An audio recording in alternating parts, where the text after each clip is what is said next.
11 అయిపోయింది.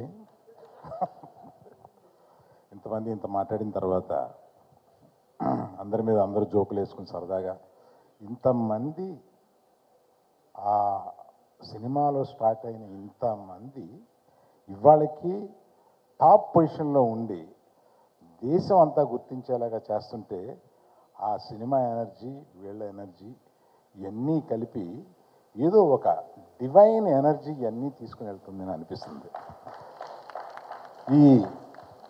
ఆ energy start అవడానికి ఎంతో కొంత ఆదిలో నేను ఉన్నందుకు నాకు కూడా చాలా ఆనందంగా ఉంది.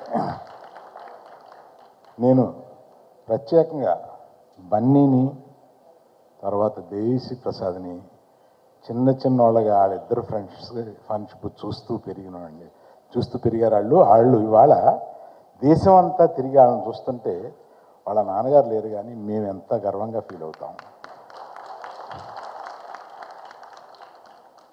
So thank you very much for this opportunity.